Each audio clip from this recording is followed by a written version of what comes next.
Today's moment of hope comes from Psalm 34 verse 4 and 5. I sought the Lord, and He answered me. He delivered me from all my fears. Those who look to Him are radiant. Their faces are never covered with shame. I think it's such an amazing scripture and such an encouraging one as well, because we see that David currently is in the cave of Adullam. He's in a place where he's just escaped the Philistine king, Abimelech.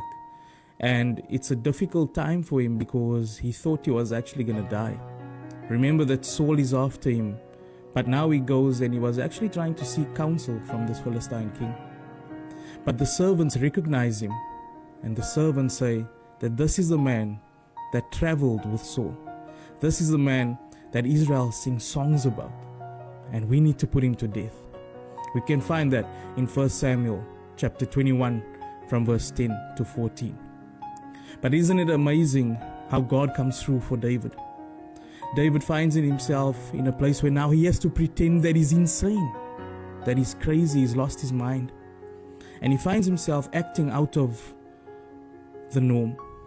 He finds himself not being himself. He finds himself being something that he's not familiar with. And it reminded me how many times in our own personal lives as well, we go through certain situations where we are so deep in that situation that we start losing who we are.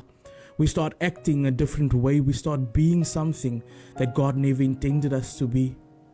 And the crazy thing about the scripture is that David should have never been going to seek counsel at the king of Philistine.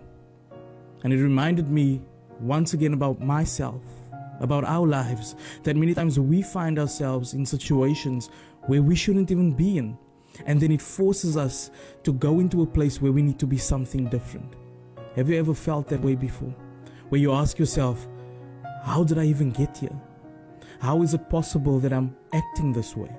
How is it possible that I am now this way? And the habits that I started doing, I started getting used to. Don't let what you're going through form the identity that God has made for you. God has something much greater in store for you. But it's important for us to recognize that we shouldn't conform to the bad habits that we find ourselves in. And David finds himself in that situation where he has to act out of the norm in order for him to survive. It's amazing that the scripture goes even further, and we find out that David eventually escapes. It's not that his prayers didn't work in the sense that maybe God could have eradicated those kings and servants. Maybe God could have did something else, but God allowed him to escape. And many times in our own personal lives as well, we think that the problems will just go away magically. We think that the habits that we've accustomed ourselves to will just go away magically.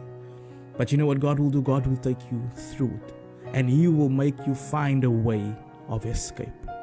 Isn't it amazing to know that God is that awesome and God is that amazing, that no matter how deep we find ourselves in a hole, that He will still find a way of escape for us. It reminds me of someone even in Luke chapter 15 verse 17, the prodigal son, while he's having a meal with the pigs. And it's crazy, even in his story, he finds himself in a place where he never thought he would be. He finds himself in a place where he never imagined he would be, because he grew up in a home where he had everything and he had favor. But then in that moment, in verse 17, the scripture says that the prodigal son came to himself. He came to his senses. He came to realize again, this is not where he's supposed to be. Can I encourage you today that if you're finding yourself so deep in situations that has made you ask yourself, how did I get here? This is not me. Then that's a good question to ask, because it means that you are coming to yourself.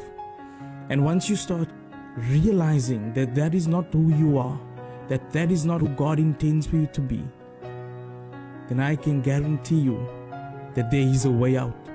Be encouraged today as you go further into your week. God bless you.